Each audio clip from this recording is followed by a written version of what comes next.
மலை மாவட்டமான நீலகிரி மாவட்டத்தில் உலக பிரசித்தி பெற்ற சுற்றுலா தலங்களில் ஒன்றான உதகை படகு இல்லம் திகழ்ந்து வருகிறது.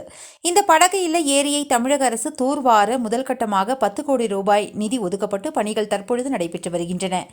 இந்நிலையில் ஏரியில் தூர்வாரப்படும் வண்டல் மண்களை அருகே உள்ள மீன்வளத்துறைக்கு சொந்தமான சதுப்பு நிலத்தில் கொட்டப்பட்டு வருவதால் சூழலுக்கு கேடு விளைவிக்கும் ஒரு பிரச்சனையாக்கி வருகிறது.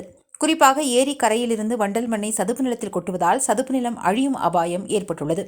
சதுப்பு நிலங்கள் நீரை வடிகட்டுதல், வெள்ளத்தை கட்டுப்படுத்துதல், நிலத்தடி நீரை உருவாக்குதல் மற்றும் பல்வேறு உயிரினங்களுக்கு வாழ்விடமாக இருந்து வரும் நிலையில் வண்டல் மண்ணை சதுப்பு நிலத்தில் கொட்டப்படுவதால் அது சதுப்பு நிலத்தின் இயல்பான செயல்பாடுகளில் பாதிக்கப்படுவதோடு நிலத்தடி நீர் மாசுபாடு, நீர்வாழ் உயிரினங்களுக்கு வாழ்விட இழப்பு உள்ளிட்ட பிரச்சினைகள் ஏற்பட்டு வருகிறது.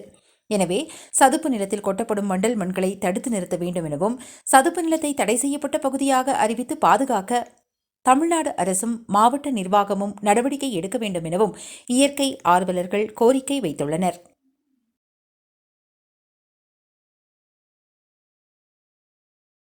நீலகிரி மாவட்டத்தில் சதுப்பு நிலங்கள் அழிவின் பிடியில் உள்ளன.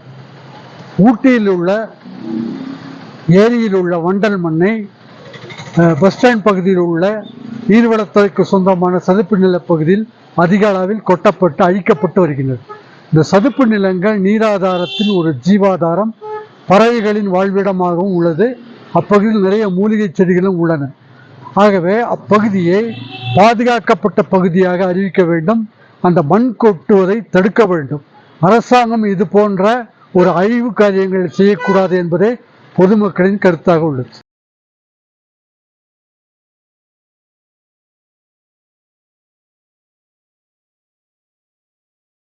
ராகம் டிவி யூடியூப் பக்கத்தை சப்ஸ்கிரைப் செய்யுங்கள்.